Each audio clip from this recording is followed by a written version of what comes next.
Good morning, everyone. We are the group 1 and we're going to represent to you our situation, which is one of our friends is slipped and twisted his ankle. Tapos ngayon po, ako nga po pala Syrian Canada. Ako nga pala si Sheila May Baby. Ako nga pala si Angelic Vega. Ako nga pala si Jeremy. Ako nga pala si Grisha Paula de Ares Bilang siya. Ako nga pala si Kelly Gomez. At ako nga po pala si Adi Dukino. Ako nga pala si Jonathan Almer. That's it.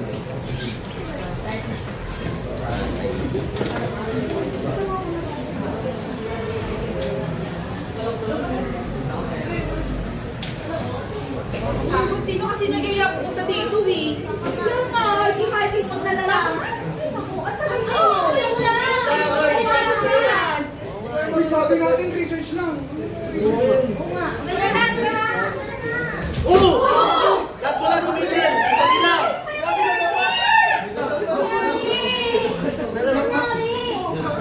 Oo, kapal lang pa naman na ito. Okay naman na yan. Seryoso talaga yun. Gusto mo lang ako? Papinya. Hindi talaga kaya. Malat ko isang ankle niya. Natandaan ko ba yung tinuro sa atin ni Sir? Yung rice method? Apply natin yan dito. Ano ka? Paano yun? First is i-rest muna. Then, Mia ba? Sino Mia ito? Hello! Then, nilakad sa kanya. Then, sunod, sino yung bandage? Ay, pinagpalipalipin kita! Ito lang yung bandage. Papalit niyo sa tao. Then, elevation. Sino yung mga kapatid niya? Nakita mga pagbibilan na ito. Dahan-dahan. Kaya parang sa'yo! Nainay lang. Tumawag na kayo ng tulong. Tawagan mo na. Sino yung sex sabi? Ba't nandito na kayo? Ay, sino mga nangyayari? Yung patawarin mo sa mga Sipon is nadulas po, tapos na-twist po yung nakasama na po siya ng agarang pulo. Hindi po, maraming salamat po na po. Nadulas na ng pulo. Paalam natin kay Sir Shida. Nangyayari tayo sa nanay mo eh. Papagalitan pa kami. Papagalitan pa kami. Okay. So for the explanation po, since na-twist nga po yung ankle ng kaibigan namin, ang ginawa po namin immediate action is yung rice method po kung saan yung R, i-rest muna yung paa, yung I, lalagyan ng ice, tapos yung C, para i-compress, lagyan ng bandage or kahit anong tali, and then yung E, elevate, para itaas yung paa, para po mabawasan po yung swelling no? Pagka-twist po ng paa niya. Ngayon naman po, doon po nakikita na tumawag din po kami ng ambulansya kasi po, temporary lang po yung ginawa namin medication sa kanya. Yan lang po. Good morning, everyone. We are the Group 2, and today we will be presenting our short rope. And the scenario is while camping, one of the campers got bitten by a snake. And we will show the immediate action theory. And first, let us introduce ourselves. I am Jamal Bicanael as one of the campers. I am Reggie. I am Angela Canestan as one of the campers.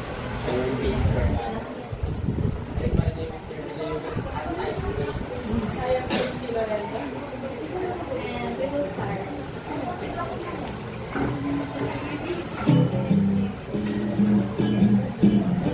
Guys! Kapit na ng bakasyon mo. Nakakatensya na ba? Oh! February na pala. Tamo next month.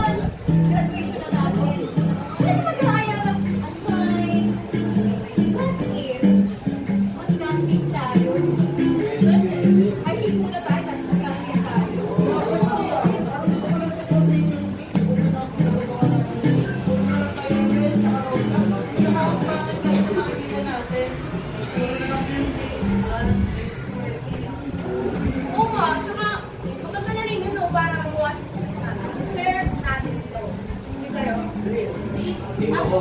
Basta may pagkain. Kaya ako na parang nasa tayo.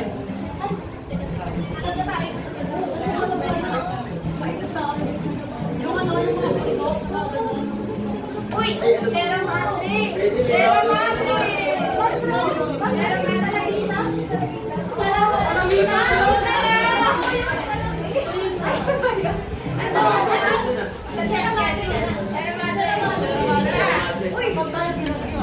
Hindi okay lang yan. Nabata ko sa Sierra Madre.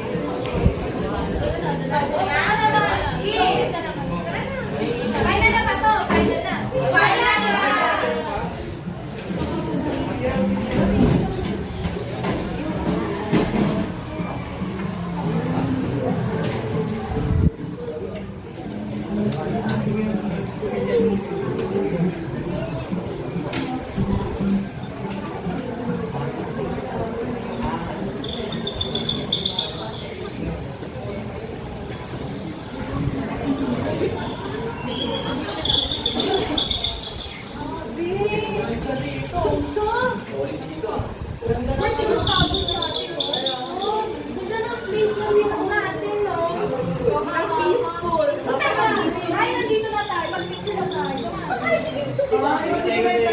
Naghanap muna ako ng mga kahoy para may pambaon na yan tayo. Hoy, labi na mga kapit! Ang sagal lang tayo!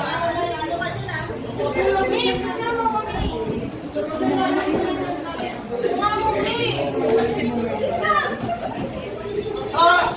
Rico!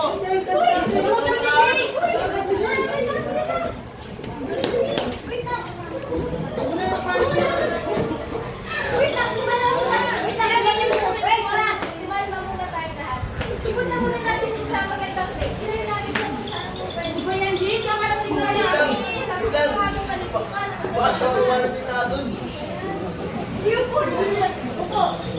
Teka lang. Saksa na naisip ko nito tapos sabi na wag gawin dito yung part na nakaganda. Alam ko sinisip yung hindi na drawing. Diba, sabi ko yung tono. Sige, talihan mo nga muna. Hindi masyado higil, ha? Tanggalin natin yung mga... Ano ba, may mga suot ka ba? Ano tanggalin muna natin? Kumuha kayo ng tubig. Kumuha kayo tubig. Wala niyo. Tubig. Tumawad ka na ng 911. Hello, 911? Nakawalo? Nakabahan. This is my number. Can I help you? Yung isa po namin kasama na kasi po ng ahas. Nagkabang na kami sa ating sa Sierra Madre. Okay, this is Rescue to the Rescue. Love ito ba? Wala ka na, wala ka na. Wala ka lang ha? Hindi ka lang malay. Hindi ka lang. Hindi ka malay. O, Janice, ganyan ka na.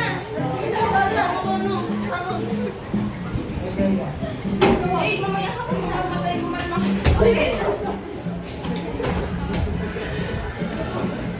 so explain our short role play.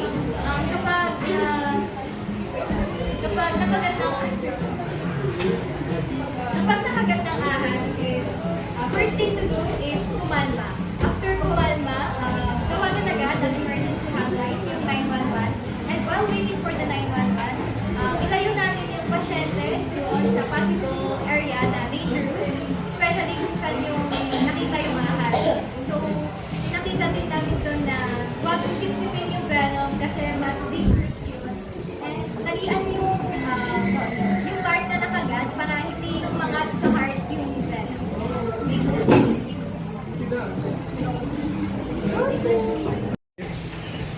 Good morning, everyone. We are the group, and we are going to roleplay the situation assigned to us. It was your brother was setting up the tent, and his fingers was caught up to the pole. But before that, let me introduce myself. I am Aliyah Shane A. Mangao as your narrator. I am Kenneth Vangeses Morales as Kenneth and I am Sheena Mayur Tampaler.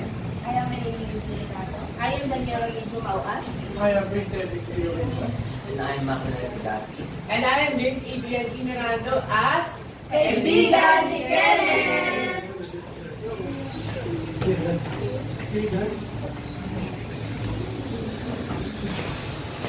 yung mga tropa ni Fred at agad. Hindi ba't napakasaya kapag ang isang plano ay natutupad? Ngunit sa bawat katuparan ay may kasamang paalala na ang kasiyahan ay hindi laging tuwid ang daloy. Oh my gosh, nakakapagod. Finally, natuloy na rin yung drawing natin. Makapag-camping na tayo. OMG. What if ilan ko ba yung nakain? Ilan pala kayo? Ay, salamat ha.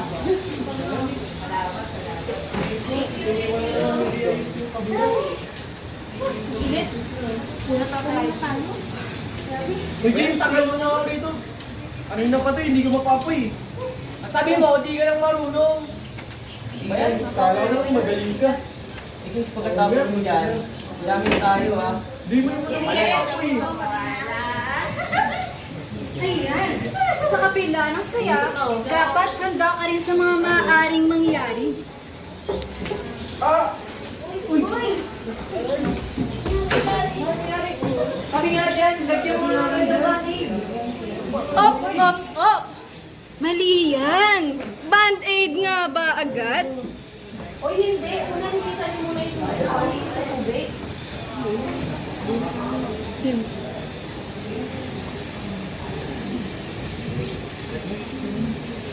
Ano yan? Nakakasabihin. Lagyan mo ng pressure para maiwasan yung pagdurugo.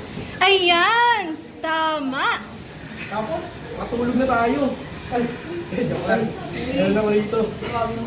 Kala ko point pen. Bilisan mo. Ito kasi, atin ko eh.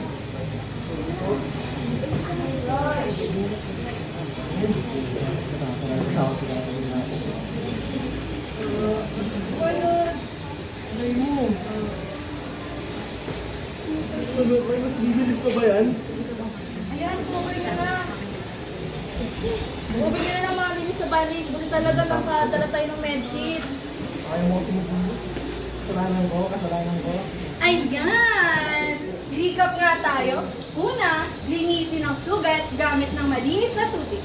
Pangalawa, lagyan ng pressure ito para huminto ang pagdurugo. Sumunod ay lagyan ng antibiotic ointment. At bakit antibiotic ointment? Ito ay para maiwasan ang infeksyon. At panghuli, takpan ng sugat gamit ng malinis na bandage. Bye guys! Bye guys!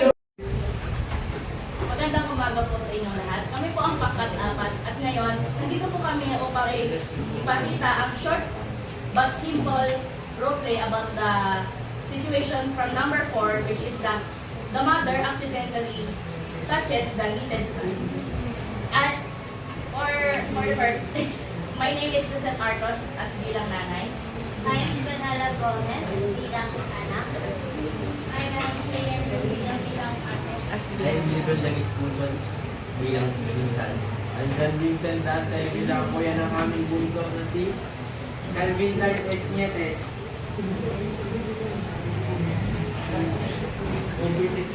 One, two, three, action. Oh, wala pa nagbugas ang plato. Ano? Tutulala lang yan. Siya na magbugas sa sarili niya. Okay.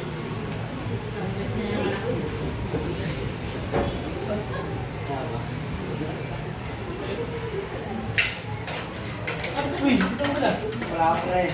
Ano? Wala tayo lolo ka. Mrs. Just po.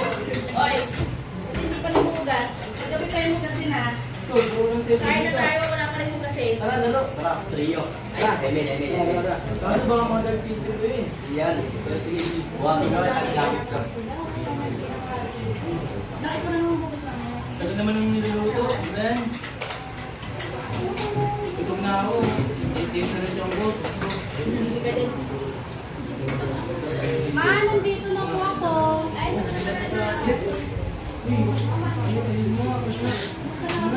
okay lang ako kung ganun pa rin. Nakakapagod. At patulong mo na ako dito sa niluluto ko. Ay, ma, magkakayo po na.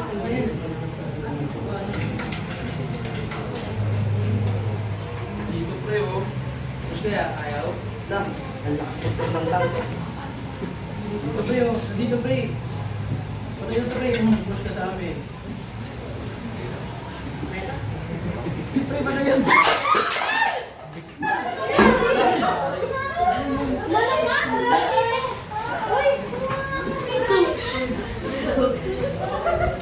Uy, lapin yung ano. Okay, tingin na natin na.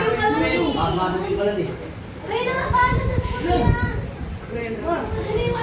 Eh, bakit yan? Okay, ito lang ang pero to.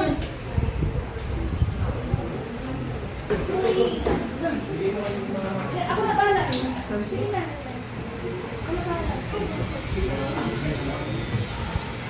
Sige lang, magdala tayo ng pagkain ko. Kuya, magluto muna na. Ay, parang nakabukas yung ano nito.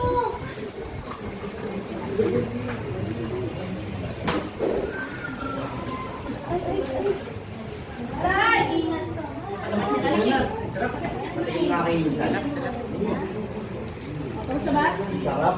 Ito na nga. Sarap. So, ang explanation ko dito is may mga kapamilya po na kakagaling ng school and also yung ate rin po kakagaling na. Kaya ang nag-asikaso lang naman po ang nanay at yung isang masipag na anak. And yung nanay po is unconscious po talaga sa magluluto. Kaya minsan nakakalimutan niya po nakabukas yung stove. Kaya ang reminder po dito, always check your stove and also yung yung situation wherein dapat laging naka-ready rin yung mga items and also avoid the putting something in the heated valve kasi minsan nagkakalito na bakit hindi nilalagyan ng yelo kasi nga kung nagkakaroon ng frostbites. And also, ang ginagawa lamang po ay nilalagyan po ng running cold water and also nilalagyan po ng ointment na prescribe po ng doktor. And yes. Bye. Go. Isang masining at mapagpalayang araw sa ating lahat. Kami ang pangkat-5 at kami ay narito upang ipakita ang aming maikling roleplay tungkol sa stroke. At ako si Yana Maylin Sunga, ang inyong tagapagsalaysay ngayong araw. Ako si Anlador Maria Santo bilang bunsong anak. Ako nga po pala si Gintalo si Salman bilang pamangkin. My name is Karen Carmona as nanay. Ako po si Muhammad Raif Diminar bilang kuya. I am James Pelayan as doctor. Ako naman po si Carmen Duterte as tatay. Stroke.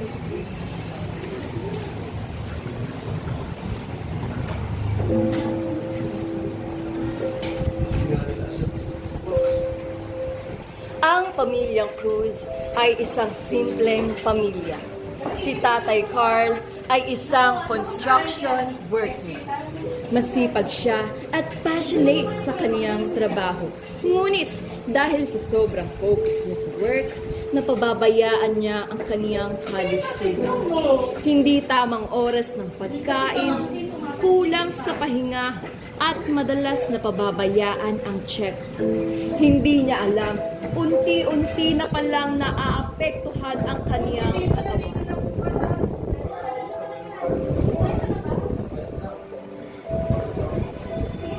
Lagi ka na lang pag-check up mo ulit. Check up po niya.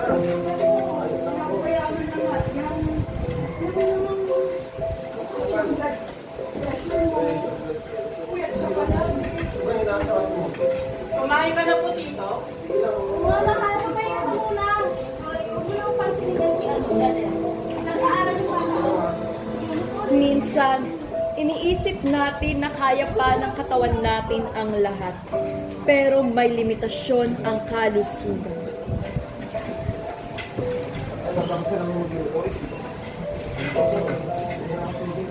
O, tita si Tito, nahihilo. Ano lang bro, pagod lang. Tay, tutugis tayo. Tay, parang di mo magalaw ang mga yun, tay. Pati si Tito, hindi makangiti. Napingyan ko ba? Tay, subukan mo nga sabihin ang pangalan ko, tay.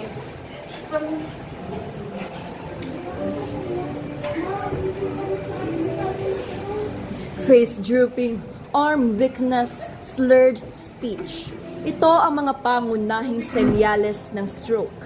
Sa ganitong sitwasyon, bawat minuto ay mahalaga.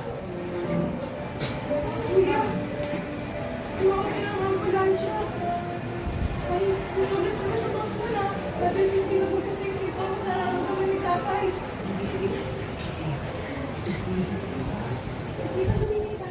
Hello, ano po nangyari? Hello, Doc. Si tatay po, natake po ng stroke. Sige po, dala na po dito habang maaga pa.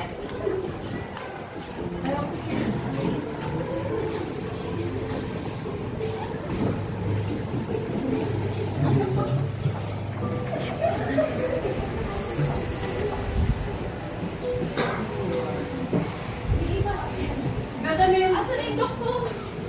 Ayun na pala! Ano po nangyari? May mga nararamdaman ko si tatay na yung sabi ko siya yung mga symptoms. Yung nasa ako nararamdaman. Buti mga kayo siya nadala dito. Sa ngayon, bibigyan natin siya ng solusyon. Hanggang ngayon, dapat buti na, maagapan siya at mababawasan na siya ng dami. Wait lang pa. Ang stroke ay isang seryosong kondisyon na maaaring mangyari kapag may bara o pumutok na ugat sa utak. Mga risk factors nito ay ang high blood pressure, stress, puyat, at hindi tamang pagkain sa oras. Hindi ito dapat binabaliwala. Sa kwento ng pamilyang Cruz, naisalba ang buhay ni Tatay Carl dahil sa mabilis na aksyon ng kanyang pamilya. Ang sakit ay hindi red flag para i-ignore.